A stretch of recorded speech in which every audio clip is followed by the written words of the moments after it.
free. Remember, don't let life dictate to you. Rather, put your signature on life. Get ready for this. Good afternoon, ladies and gentlemen, and welcome once again to Bebe Means Business Show, the business show of the week, the one where you get all your information, education, tips, and advice to do with anything and everything to do with business. I want to thank you for coming along today. So good to see that you're alive and well, and we've got lots lined up for you today that will help you in your entrepreneurial journey. For those who are joining us for the very first time, my name is Bebe Clement, and I'm the host of the program. I run a group of successful companies, and I'm also the author of How to Go from Employee to Entrepreneur, details of which you will find on your screen. You can purchase that book from Amazon or from my website at www.bbclement.com. Okay, so I also want to ask you to just take a couple of minutes to connect with me on social media. My Twitter handle is at Bebe Clement. Instagram is Bebe_Clement. And LinkedIn, just type in my name and I will definitely come up. And then, of course, you can go to my website. Any comments that you have about the show, please leave them on the website. We love the feedback that we're getting. It's really good, and it's helping us to shape the program even better to suit the things that you need and give you the advice that is relevant to your business. Okay, now, last week was the concluding show of a two-part series, and we were talking about the keys to successful selling. So as is my practice to do, I just want to bring out the salient points from that program just as a quick recap so that those of you who missed it can have an idea of what we discussed. Okay, so we talked about the importance of giving the client choice, but not too much choice. As we discovered that too much choice confuses the client, and confused people don't buy. So I gave the example of when I was given some advice, some really good advice by a lady I was going to hire to do my PR, Jackie. And she had asked me, when I go out to speak, what kind of products do I put on my exhibition stand? So I explained to her the products I put on there, and she said, like, so on average, how many products would you have? And I'd say as many as possible, so I could have up to 10, 12 different products on there. And she advised that that was a huge mistake. She said not to do that. She said to have a staple product, and by that she meant have a single product that is your main thrust. This is what your brand is built around. And then have a product that relates to whatever it is that you're speaking about on the day, and then have a random product. So that's what I did. I just had, from then on, I had just 3 products. And she was right. I discovered that my sales of products at speaking events suddenly went through the roof. So choice is good, but too much choice translates into the client being confused, and again, confused people don't buy. So I would encourage you to do the same, not to have too many products on display. And again, I translate that into a networking event. When you go to a networking event and somebody asks you what is it that you do, oftentimes, because we have more than one side hustle, it is often our practice to start reeling off the 10 things that we do. Oh, I'm a makeup artist, but I'm also a speaker, and I also sell Mary Kay and all that kind of thing. And by the time you do that, by the time the client or the potential client has left the networking event, they forgot what it is that you did. So you don't want to be doing that. You want to stick to what the main thing. Keep the main thing the main thing. That's what you need to do if you want to sell. Another thing that we discussed about the keys to selling well or selling successfully is giving enough information about your product for them to make a decision. Oftentimes we just give airy-fairy information. You need to give sufficient information for the client to make a decision, coupled with a clear call to action. A clear call to action. So that's what you need to be doing. So rather than say, you can connect with me online after the program, let them know you can connect with me at www.bbclement.com. Or let's say I was trying to advertise an event I was going to hold. Maybe I'm having an event called How to Start a Small Business. I need to tell them where to sign up, how much to sign up, and actually make it quite imperative. Sign up today, that kind of thing. It gives a very clear call to action. Okay, the last one that I'd like to emphasize is help people make a human connection with your product. Because like I said last week, most people don't buy with their head. They're not buying with their intelligence. Most people are buying through their emotions. They're making an emotional purchase. So your job as an entrepreneur, if you want to increase your sales, is to help people make an emotional connection or a human connection with your product. It doesn't matter how inhuman or that the product is. Your job is to find a way to make this product make a connection with your client on a human level. And Apple is excellent at doing this. They really are very, very good at doing this. For those of you who are old enough to remember, when computers first of all came out, they were rectangular, they were big, they were rectangular, they were gray in color. I mean, how much more boring can you get? And so people had what we call a functionality relationship with IT or technology at the time. It was merely, okay, I'll have a PC in my home because I need to have it. There was no human connection, but Apple changed all that. The first thing that Apple did was they changed the shape. They changed the shape. And so they took out those very stark edges and they made the curves. They introduced curves into computers. Now, there's a reason why they did that, because psychologists will tell you that on a subliminal level, curves have an effect on the brain, which is the reason why the Coke bottle, the original Coke bottle, is shaped like a woman, because curves have an effect, a subliminal effect on the brain. They also changed the color. So they were the first to introduce colored laptops or computers. Again, color has a subliminal effect on the brain. All they were doing was trying to make the client have a human connection with their product. And they succeeded. They're still number one in the industry for reasons connected to that. So this is what you need to be doing. Look, if you want to increase sales, look for how you can make your product have an emotional or human connection with your clients. Okay, so that's enough of that. And today, like I said, we have something completely different. Today, we're going to be talking about something that's really, really important, particularly because of the times in which we're in. Today, we're going to be talking about positive mental health tips for entrepreneurs. And to help me with this, I have an expert on the show, a really special guest, who I'm going to introduce in a minute. But I just want to tell you what prompted me to start discussing this.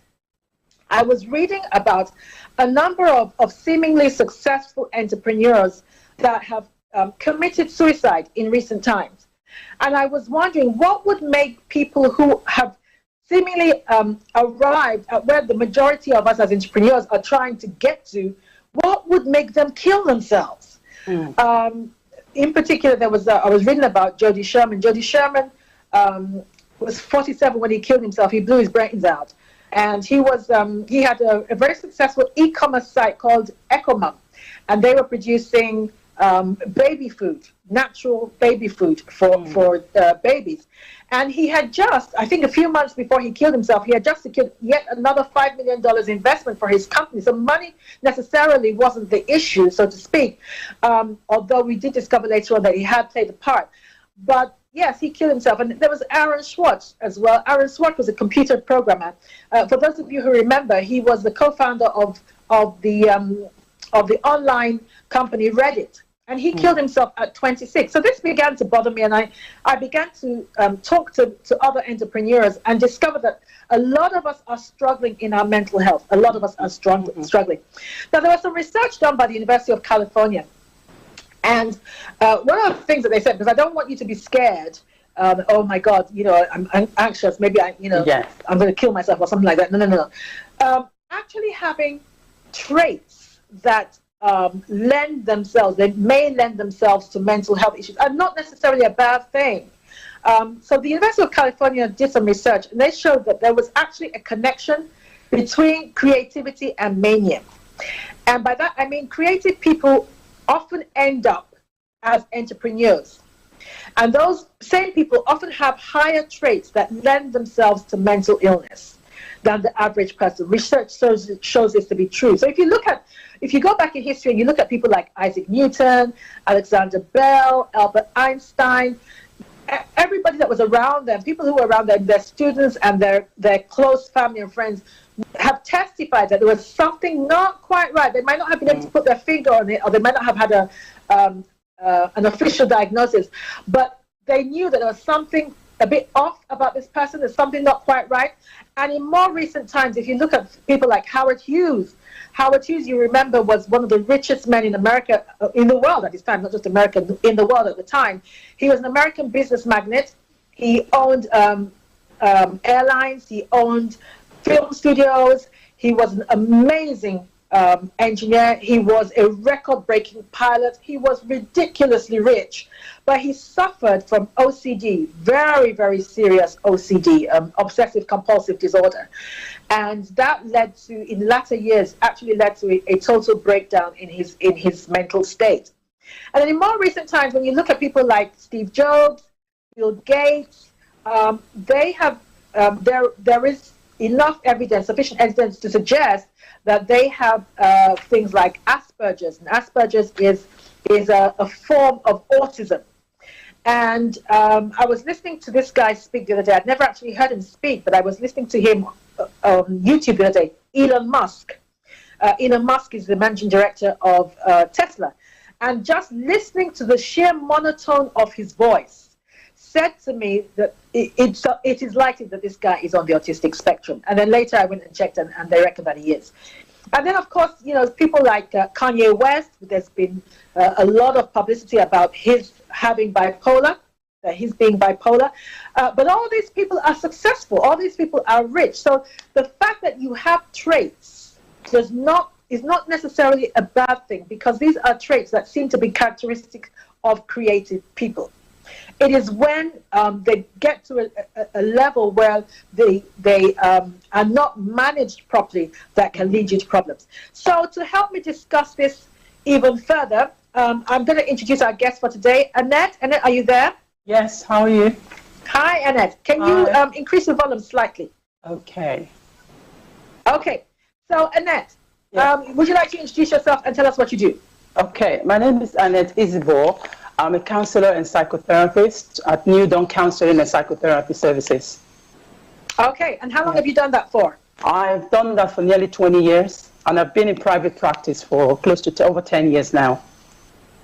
Okay, cool. Thank you so much for taking time out of your busy schedule. I know You're that, welcome. I know You're you've got welcome. clients all day long. You're in hot Yeah, demand, so thank you so much for coming along today. Thank you for Now, having viewers, me. just to let you know that this is a live show and it's an interactive program. Listen, this is one where you don't be shy. Don't be shy.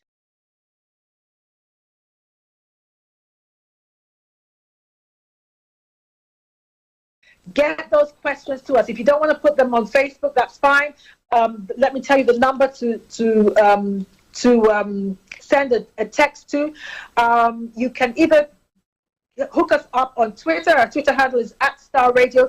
Or if you want to send a text, the number is 07539 661 744. That number again, that's 07539 661 744. Or you can email us at info@StarRadio UK. And of course, if you're feeling a bit braver, join us at Facebook at Star Radio UK. There you can just put your questions in the chat. But don't be shy. Right, the first thing I want to talk about, because the majority of our listeners, Annette, are from the Black community. The first thing I want to talk about in relation to mental illness, not just actually in relation to entrepreneurs, although entrepreneurs is our focus. Yeah. Why is there such a stigma about mental health, particularly in the Black community? Okay, thank you very much for having me. The question you've asked me is quite a significant one, because in the Black community, there's this culture. I think what the culture is I'm going to deal with them immediately afterwards. Thank you, Annette. So far, it's been really, really enlightening. Okay, we'll be back in a minute. Okay.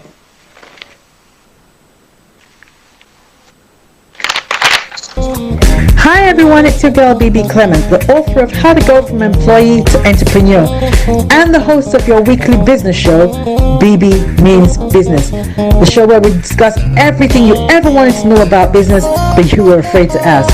How do I start my business? How do I raise the finance? How do I grow my business? Where am I going to find my customers? Join me every Tuesday at 1:30 p.m. on Star Radio UK to get all the information and tips that you need to become a successful entrepreneur and become financially free. Remember, don't let life dictate to you. Rather, put your signature. All right. Get ready for this. Welcome back, ladies and gentlemen, and thank you once again for joining us on the BB Means Business show. And today we are talking about mental health and entrepreneurship. We're looking at the connection between traits that can lend themselves to mental health issues and creativity, but also what you can do, what you need to do to recognize the signs that your mental health is deteriorating, and also dealing with the underlying effects of that. And so to help us on the show today, we have a special guest, Annette Isibo, and she was just enlightening us just before the break on the connection between deterioration in physical health being an alarm bell or a red flag about something that's actually happening in your mental health. Okay, there's a particular area that I want to talk about, and this is not often spoken about, but it's really, really important. I was listening to Tyler Perry the other day. For those of you who know Tyler Perry is probably the most successful black man in Hollywood. He's built up an amazing film producing, film writing, film directing, acting industry, and he now owns the biggest film studio in America. He's a black guy, and he was talking about he's often been quite vocal and open about how horrible his childhood was and the bad relationship between him and his father, and how he carried unforgiveness for his father for many, many, many years. And I'm talking up until about into recent years. Okay. And he spoke about how when he finally was able to forgive his father, how certain things began to change in his life. Now, I was also watching a YouTube video, and they were talking about now the medical field has now made a connection between unforgiveness and breakdown in mental health. And I found that fascinating because, again, it's not something we often think about. But I'd like you to shed a bit about that, Annette, if you may. What is the connection, and what are we likely to be seeing if somebody is harboring unforgiveness in their life? And I'm hoping, dear God, that if this is a problem in any of our listeners' lives, that this will be your prompt to deal with it.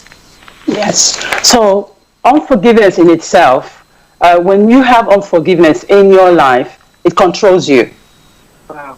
So it's like taking paracetamol for somebody else's headache. So what it is like, for example, someone say that again. Taking paracetamol for somebody else's headache. Okay. Yes, so that's how I phrase it. So it controls you. So it takes hold of you for as long as you keep that unforgiveness. It controls you. Number one, if that individual's name is ever mentioned, it takes you to a very low place. Are you following me? So unforgiveness in itself eats you up. It slows you down. You see what I mean? It slows you down. It eats you up. It just makes you, because every time you're wishing ill, because if someone does something to you and you haven't forgiven them, every time their name is mentioned, your heart rate goes up. So it's very important. But if someone does things to you, the way I often say to people when they're dealing with unforgiveness is to sit with the individual and have a conversation. It doesn't mean that you are right or they're right, or you're wrong or they're wrong. It's just allowing yourself to offload. So you're carrying this heavy. It's like carrying a huge weight on your shoulder, on your shoulder, and you're going everywhere with that weight. In therapy, we call it holding. You're holding whatever it is that person has left with you. So this individual might just be getting on with their life. They've even forgotten what happened. They don't even know if they offended you. But then you're carrying this heavy weight on your shoulder. So the reason why he would say something like when he finally confronted or when he finally let go, it was like a big weight lifted up off him.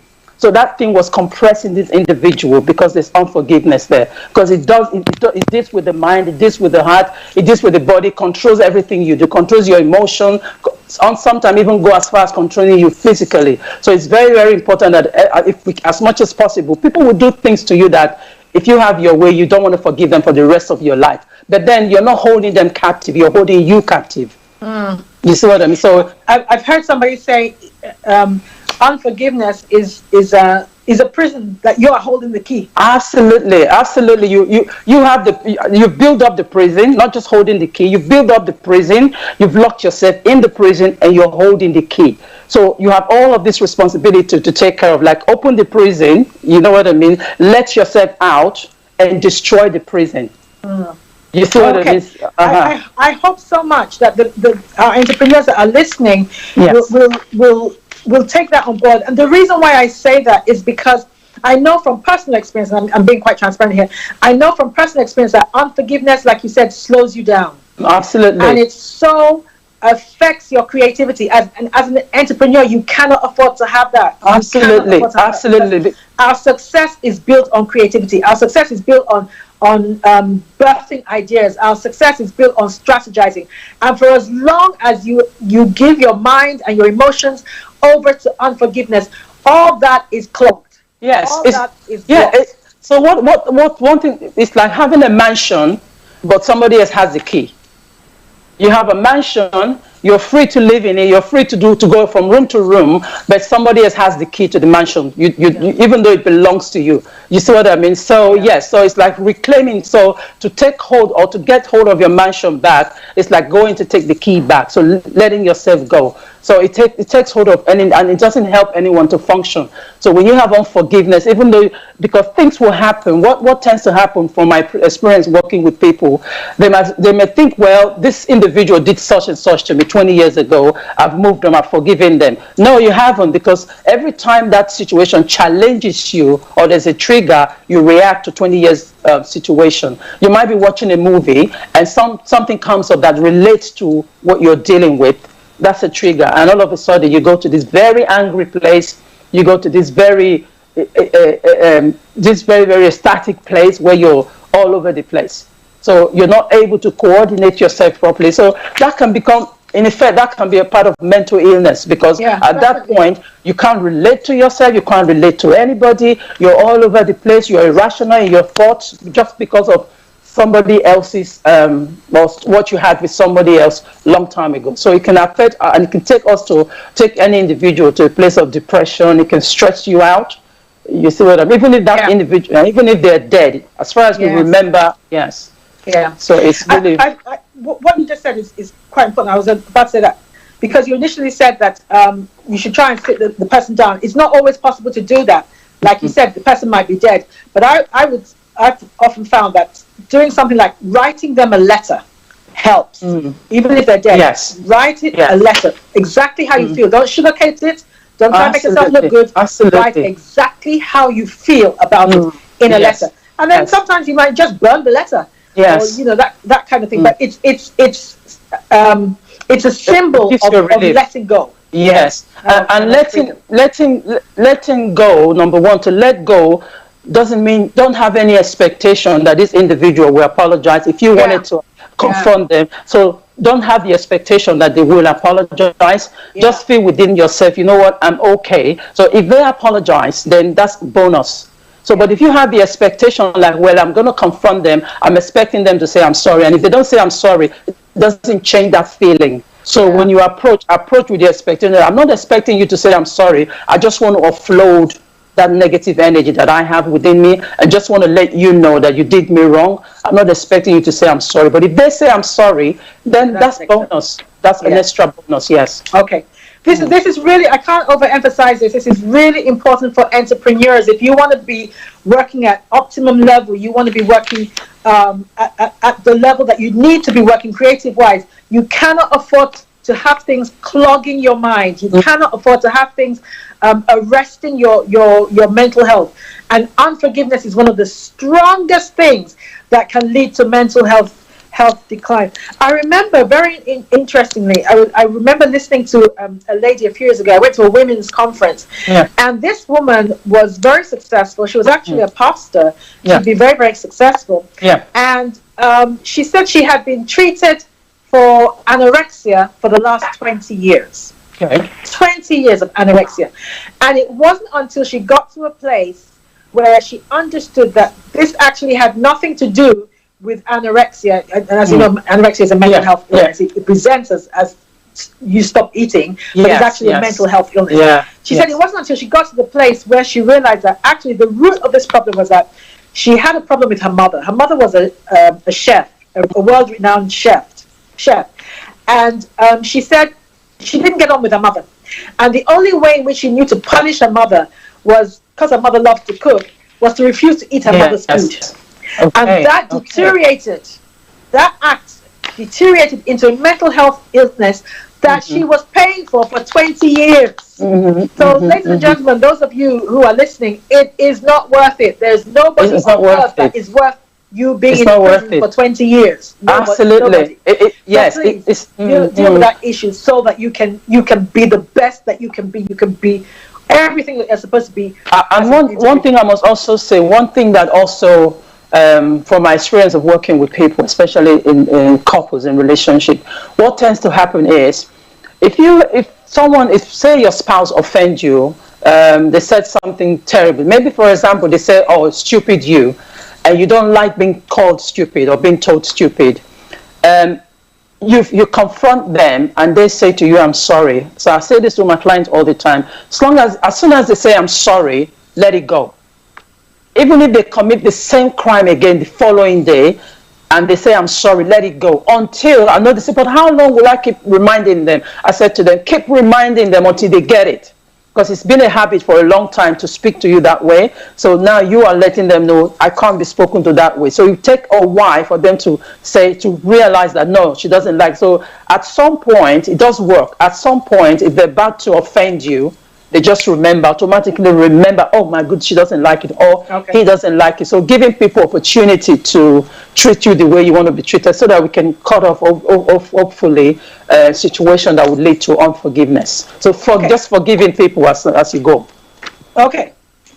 All right. So you've heard that, ladies and gentlemen. Forgive as the need arises. Every time the need arises, just forgive it. Just forgive and just keep going.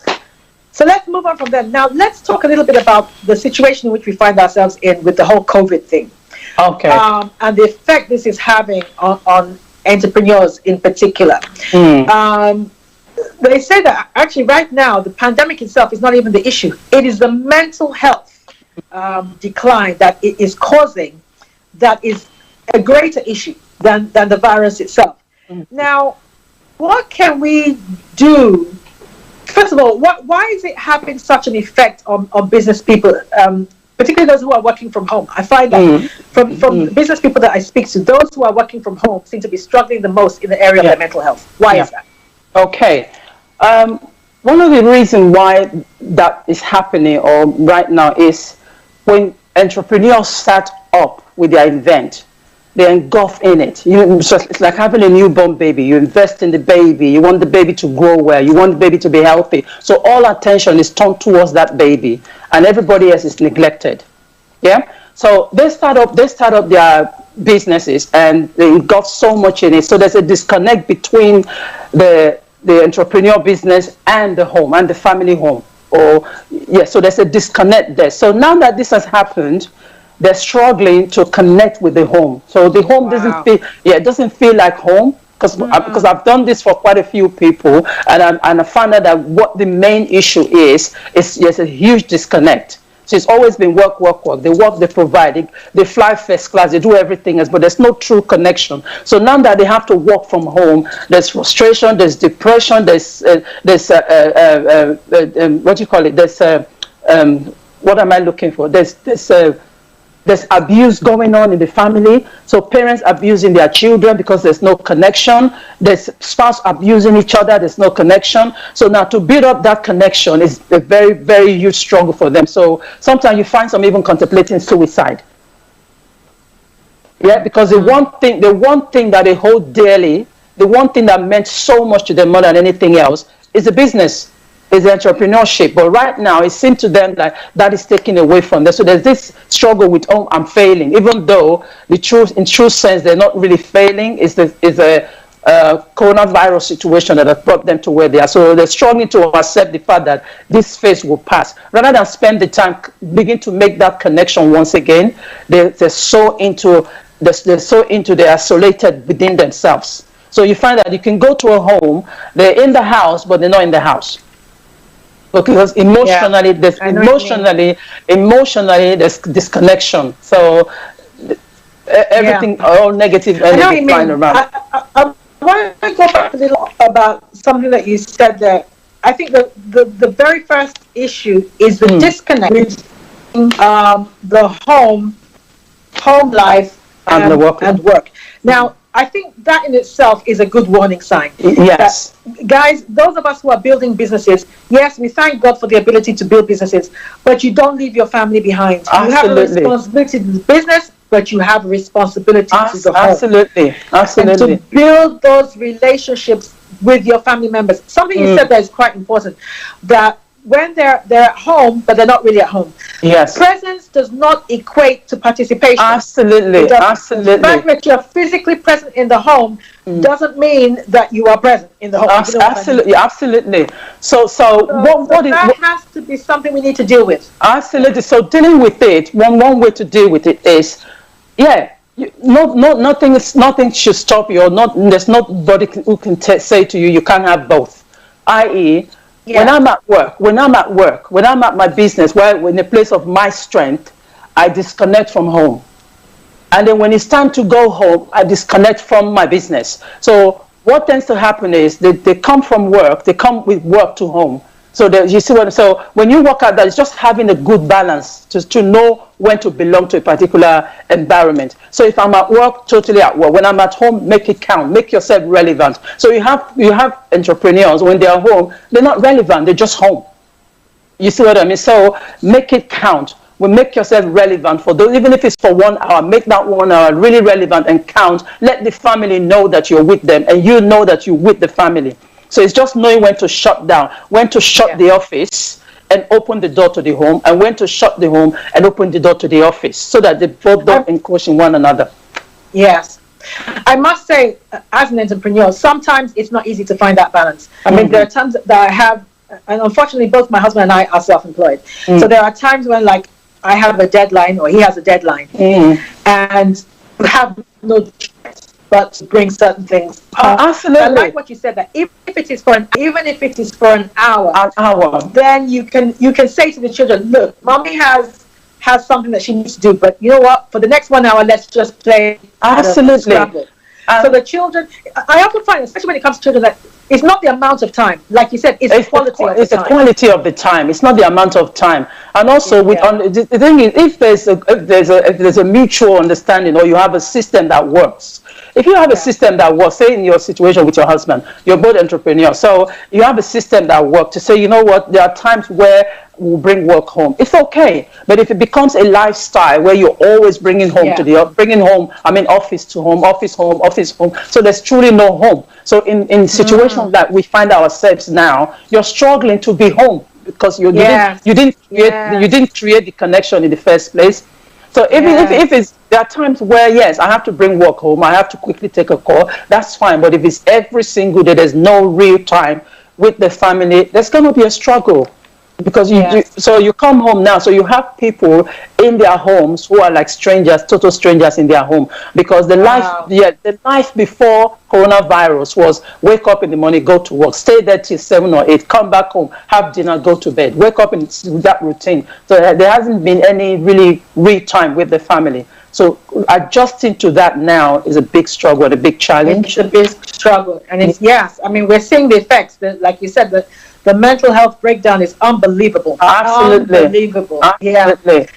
All right, guys, we need to take this as our warning. We need to, that some of us are going to have to go and start to make amends and redefine what family life means and all that. And again, it goes back to your definition of success, because as far as I'm concerned, if I have 10 million in the bank account and my marriage breaks down because we're totally strangers, or me and my children become estranged because they have no connection with me, then is that success? Absolutely. As far as I'm concerned, that cannot be success. Absolutely. So So everyone has to try and define what it means to them. What it means to them. So it's different, and be comfortable with that, without looking at who is saying what, who is not saying what. This is, as far as I'm concerned, having a roof over my head and maybe a nice small car, that's success for me. But for some people, that's not good enough. So it's just individual definition.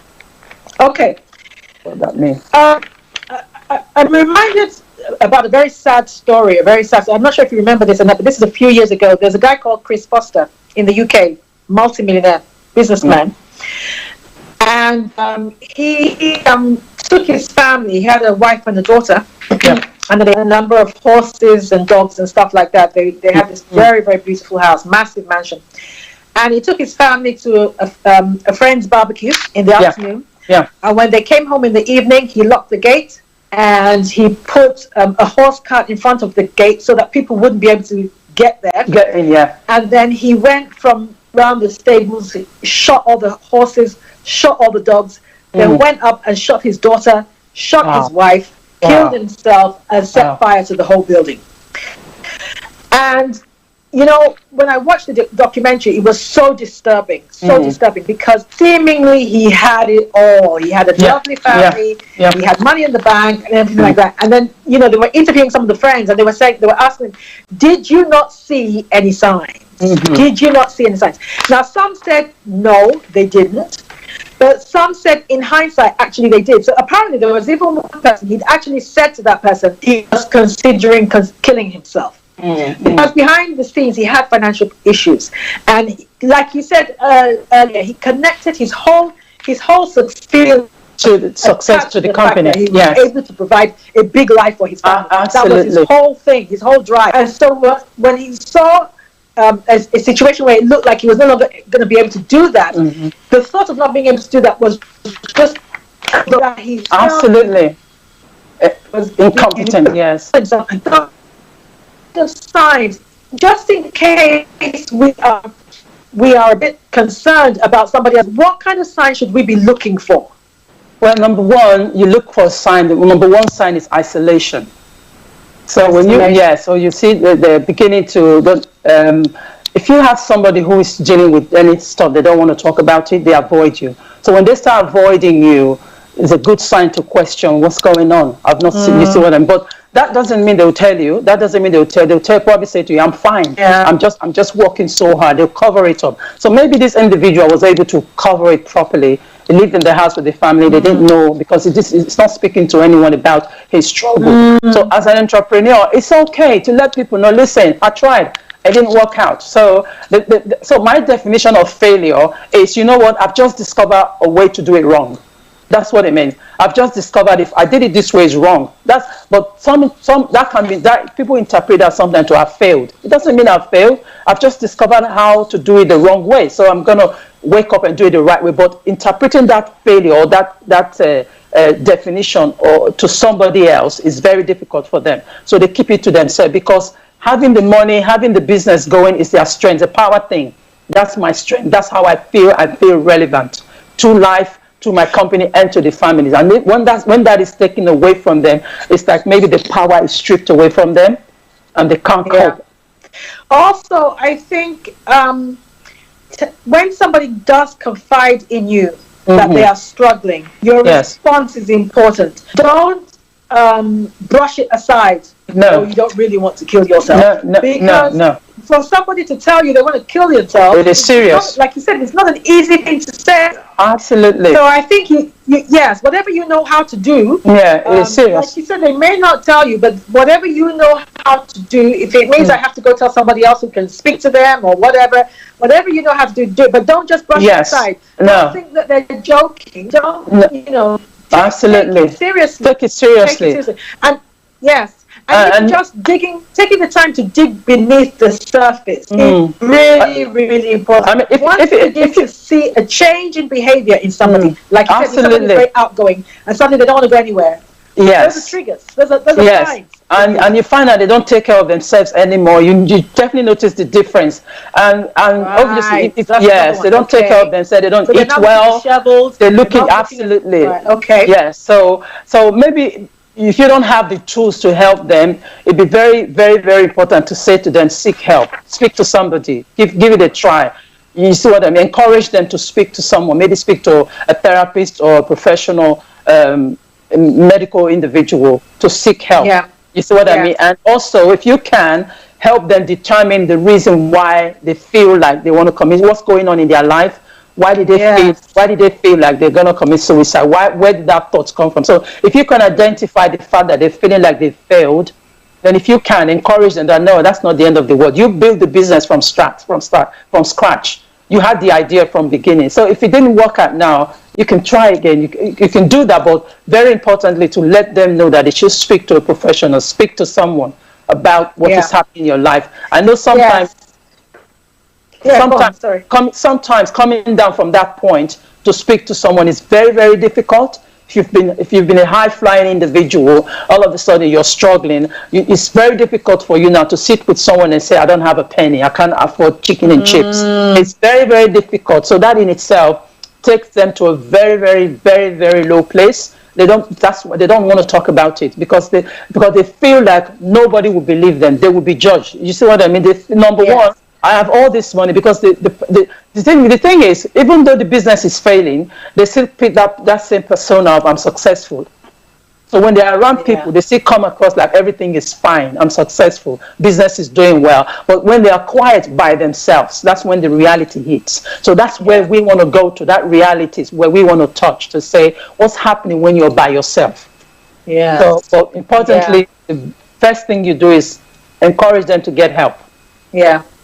That, I think that's very important. I can think of a woman a few years ago who her mental health was clearly deteriorating. I could see that, and I kind of knew where it was coming from. And I remember her calling me one morning, and I was so concerned about the way she was talking. She wasn't talking about being suicidal, but just the way in which she was rambling on. I could tell that no. And I was concerned because she had young children, and I didn't want her to harm the children. So I was insistent that I was going to come over. She said, "Oh no, there's no need. I'm fine." Absolutely, I'm fine. But I was insistent that I was coming over, which I did. And when I got there, again, she didn't think it was a big deal, and I insisted that we have a GP. Apparently, she'd already been prescribed mental health antidepressant, some drugs for depression, but she wasn't taking it because she said she'd been advised by her pastor's wife not to take them. But I was insistent that I was not leaving until we went to a GP. And thankfully we went to a GP, and they changed her medication and everything like that. And thankfully she then started taking. The GP was able to remove the stigma from taking medication for depression from her. And then she used it, and she was fine. Within a few months, there was a marked difference. Marked difference in her. Just to add to what, I think that's so important. Just to add to what you're saying, it doesn't make sense to discourage them from taking medication. So I work with people sometimes. They take medication, they still come to therapy. They're doing both. You see what I mean? So with time, maybe they visit their GP again, and the GP sees that they're doing well with therapy as well. Then they reduce the medication, and then with time they win them off the medication, because now they've been in a place where they can exclusively disclose what's bothering them. You see what I mean? They can exclusively talk to someone who will help them to manage what struggle they have. And once they can get that understanding, okay, what's happening in my life is so and so and so. So these are the tools I need to manage myself adequately. Once they understand that, they begin to manage. So when they're confronted with such situation, they know what to do about it, as opposed to go to the end. So it's For those of our entrepreneurs out there who are of a religious temperament, please, there's nothing wrong. There's nothing wrong with your Christian, Muslim. There's nothing wrong with you seeking help. Medical help. It doesn't reduce your rank as a Christian in any way, shape, or form. It doesn't make you less spiritual. If you have to go and see a mental health specialist or a doctor or something like that, it doesn't reduce you in any way, shape, or form. Absolutely. You have a responsibility to take care of yourself. Absolutely. I think one of the things that helps me as an entrepreneur is to keep things in perspective and to know that life goes in cycles. Absolutely. Life goes in cycles. Absolutely. The business might not be good today, doesn't mean business will not be good tomorrow. That's what I'm saying. One of the things that I use is this too shall pass. Absolutely. This too shall pass. Absolutely. I think when entrepreneurs feel that there's no way out, this is the end of the road, then they lose hope, and there's a way out, there's a way out, There's but always a way out. they don't want to find it because they're used to a Yeah. particular way. So there's so many ways. Okay, the business is not working. The reason why you can be in that place is because you have already told yourself it's okay. You see what I mean? You said it's okay. If I'm thriving, good. If I'm not, that's fine. It's all about me. It's all about me, my well-being. It's about what it's about me. So because you made it about me, you're able to be comfortable with whatever situation you find yourself, and you can manage. So that's having a healthy mental health. You see what I mean? So where you can coordinate, where you can adapt. You see what I mean? Where you can cope with adversity without thinking, So when you are in that place, your mental health is good. But the opposite would be erratic behavior. You can't cope with people. You can't have a relevant relationship. Everything. You see what I mean? So yes. So it's about having mental health, keeping your mental health in check. Yes. Mm-hmm. Yes. All right, ladies and gentlemen, I think we're going to end it there. The bottom line is we are all susceptible to mental health decline. Absolutely. All of us. There's no shame to it. We can talk about it. Doesn't reduce you as a human being in any way, shape, or form. Entrepreneurs, if you hold on to certain things and you don't get help where you need to, it will affect your creativity, it will affect your ability to make money, it will affect your relationships. You must do something about it. The minute you begin to see those signs, immediately get help so you can begin to, as Annette says, manage your mental health. Your mental health. Annette, where can people get hold of you just before we go? Well, my telephone number is 07940201616. I'll repeat that. 07940201616. New Dawn Counseling and Psychotherapy. Okay. All right. I think my producer will put that on the screen in a minute. So, ladies and gentlemen, I want to thank you once again for joining us. I hope you found today useful. The message you want to get out there is do not suffer in silence. Please do not suffer in silence. The minute you begin to feel anxious, depressed, whatever, get help. Get help. No stigma, no shame. Get help. Yeah. I must also say my fee is very, very, very reasonable. So I charge very reasonable fee, just to throw that in. Okay. Okay. Yeah, so just in case you're scared. Yes, it's very, very, very reasonable. Yes. All right. Okay, ladies and gentlemen, stay well in every ramification. Stay healthy, stay well, stay coronavirus free. Yes. And we will be here again next week. Looking forward to seeing you once again, but go make some money. Yes. Don't forget, don't let life dictate to you. Put your signature on life. And thank you very much. Much obliged. Thank you. Thank you. Bye-bye, everyone. Bye. Hi everyone, it's your girl Bebe Clement, the author of How to Go from Employee to Entrepreneur and the host of your weekly business show, Bebe Means Business, the show where we discuss everything you ever wanted to know about business but you were afraid to ask. How do I start my business? How do I raise the finance? How do I grow my business? Where am I going to find my customers?